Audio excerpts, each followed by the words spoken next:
मन के सवाल में आप सभी के मनों का स्वागत है। आज जो मन का सवाल आया है वह कुछ अलग ही प्रकार का है। प्रकार अलग है और कैसा प्रकार है वो आप सुन के समझ जाएंगे। एक भक्त ने पूछा है कि मैं हनुमान जी को सिद्ध करना चाहता हूँ। पिछले 40 वर्षों से मैं हनुमान जी को सिद्ध करने में लगा हूँ, उनको वश में करने में लगा हूँ, किंतु वे वशीभूत नहीं हो रहे। क्या हनुमान जी को वश में करने का कोई उपाय है? हाँ, बिल्कुल है। हर चीज़ का उपाय होता है। अब उसके लिए क्या होगा कि रावण पुत्र बनना होगा अगर हनुमान जी को वश में करना है।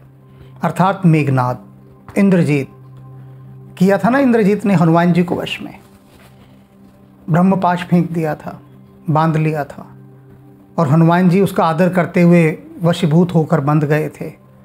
तो यदि हनुमान जी को वश में करना चाहते हो तो पहले मेघनाद के समान, जिसने इंद्र को जीत लिया था, उस इंद्रजीत के समान महान तपस्वी बनो, सिद्धियां प्राप्त करो, ब्रह्मा जी को प्रसन्न करो और फिर ब्रह्मा जी से कहो कि जी जैसा आपने मेघनाद को दिया था ना ब्रह्मपाश, ऐसा एक मुझे भी दे दीजिए, क्योंकि मुझे हनुमान जी को बांधना है। और उसके बाद तुम जानो भैया, ब्रह्मा जी जाने, अगर वो तुम्हें दे सके तो। कहाँ की बातों में पड़े हो कि हनुमान जी को वशीभूत करना चाहते हो, उन्हें सिद्ध करना चाहते हो। और जिसने भी तुम्हें इसको लेकर बरगलाया है, और तुम्हारे इस सवाल के माध्यम से मैं समझ गया हूँ कि निश्चित रूप से तुम किन्हीं ऐसे तांत्रिकों के पास गए होंगे जिन्होंने तुम्हें यह सलाह दी। कितने भक्त हुए सोचो जरा। थोड़ा सा भी अगर रुककर सोचा होता तो हम पहले तुलसीदास जी को लेते हैं। तुलसीदास जी क्या कह रहे हैं? मौसम कौन कुटिल खल कामे, वो तो दीनहीन होकर हाथ जोड़े खड़े हैं, विनय पत्रिका देख लो। वे तो सदा नतमस्तक। अंगद को देखो, अभी कल के प्रसंग में ही हम सुना रहे थे कि अंगद प्रभु श्री राम से क्या कह रहे हैं कि मैं दीनहीन हूँ, अबोध बालक हूँ, मुझे कोई समझ नहीं, ना मुझ में बल है, मैं अज्ञानी हूँ, मुझे अपनी शरण में रखिए। मीरा ने कभी कृष्ण को सिद्ध करने की बात नहीं की कि मैं कृष्ण को सिद्ध कर लूँ। मीरा तो कहती है प्रभु जी मुझे चाकर रखो जी, मुझे अपना नौकर बना के रखो। हनुमान जी ने कभी राम जी को सिद्ध करना चाहा क्या? तुम हनुमान जी को सिद्ध करना चाहते हो तो बताओ। वे तो सेवक के भाव में रहे, सदा सदा सेवक के भाव में। तो ये जो भीतर का भाव लोगों के मन में आता है कि हम इस भगवान को वशीभूत कर लें, अपने बस में कर लें, वह संभव नहीं है। वे स्वतः तो वश में हो सकते हैं। कहते हैं ना, भक्त का हल तो भगवान भी जोतता है। लेकिन कब? जब आप भक्त बन जाएं, उस स्थिति में वे प्रसन्न हो जाएं, तो प्रसन्न होकर वे स्वयं वशीभूत हो जाते हैं। कहते नहीं है कबीर साहब, पाछे पाछे हरि फिरे, कहत कबीर कबीर। फिर अब तुम ढूंढ रहे हो 40 साल से हनुमान जी को, 40 साल से, 40 जन्म लगे रहो, 40 युग, 40 कल्प लगे रहो, कहीं इतने से भी सुगंध ना पा पाओगे हनुमान जी की। खोजते रहो, कहाँ खोजोगे उन्हें? अरे एक आदमी छुप जाए, उसको खोजना मुश्किल होता है। खेल होता है ना छुपम छुपाई का। अब छुप जाते हैं मित्रगण, खोजते रहो खोजते रहो, खोजे में नहीं आते, तब कैसे खोजिएगा? तो हनुमान जी को खोजना बिल्कुल भी संभव वाली बात नहीं है। अगर व्यक्ति खोजने निकलेगा कि मुझे हनुमान जी को खोजना है, तो पहले तो खोज होगी, तभी तो बस में करोगे हनुमान जी को।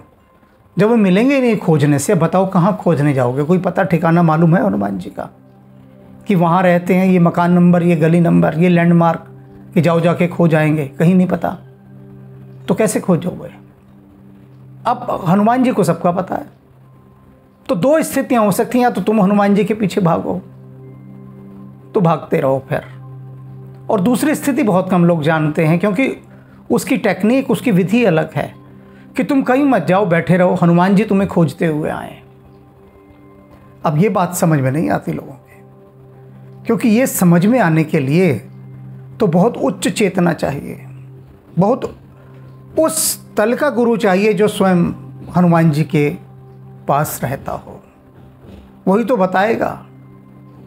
सुना नहीं, साधारण से उदाहरण के द्वारा बता रहा हूँ कि लोग बताते हैं कि भाई देखो, उस व्यक्ति को प्रसन्न करना है ना, या बॉस को प्रसन्न करना है, तो किसी को भी प्रसन्न करना है तो इसकी ये विधि है, इस विधि से उनके पास जाओ, वो जब भी प्रसन्न हो जाएंगे। वो फिल्म देखी होगी आपने, चुपके चुपके, कि भाई जो ओम प्रकाश है उसके सामने अगर धर्मेंद्र शुद्ध हिंदी बोलेगा तो वो प्रभावित होंगे, तो पता है कैसे प्रसन्न करना है।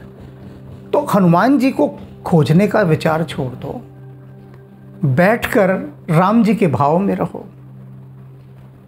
और राम जी के भाव में यदि रहेंगे तो हनुमान जी क्या हैं, वे तो राम जी की सुगंध पाते ही आ जाते हैं। वे तो ऐसी मधुमक्खी हैं, हनुमान जी मधुमक्खी शहद बनाती हैं ना, तो वे राम रस से शहद बनाकर फिर सब में बांटते हैं। तो तुम स्वयं को एक ऐसा फूल बना लो जिसमें से राम नाम की सुगंध निकलती हो निरंतर, और फिर कहीं जाने की ज़रूरत नहीं। हनुमान जी स्वतः ही आ जाएंगे, स्वतः ही। अब ये जो बात है कि स्वयं को ऐसा पुष्प बना लेना कि राम नाम की सुगंध चहु ओर फैलती हो, तो इसके लिए तो भीतर से ये सब कूड़ा कबाड़ निकालना होगा, सब। क्योंकि दुर्गंध होगी वहाँ पर यदि सांसारिक, तब तो वे ना आवेंगे, बिल्कुल नहीं, कतई नहीं। तो भीतर की चेतना को, अपने चैतन्य को हमें उस शुद्धता की ओर ले जाने का प्रयास करना है। सिर्फ पूरा ध्यान शुद्धता पर, पूरा ध्यान। कबीरा मल निर्मल भया ज्यों गंगा को नीर। अपने मन को पहले निर्मलता की तो ओर ले जाओ। निर्मलता में सबसे पहला तत्व है अहंकार, निकाल दो। यदि अहंकार रहा भीतर, तो अहंकार के साथ जितनी उसकी सेना है, ईर्ष्या, घृणा, क्रोध, काम, सब चले आएंगे, सब चले आएंगे। तो भूल जाओ कि हनुमान जी को वशीभूत करना है, बस हनुमान जी के प्रेम में डूबने का प्रयास करो, और यह प्रयास ही स्वतः ही हनुमान जी को आपके निकट ले आएगा। हनुमान की जाकी कहती है, हनुमान की ताकि पैज पूजी आई, ताकि पैज पूजी आई। जाकी कहती है, जाकी कहती है, जाकी कहती है, हनुमान की।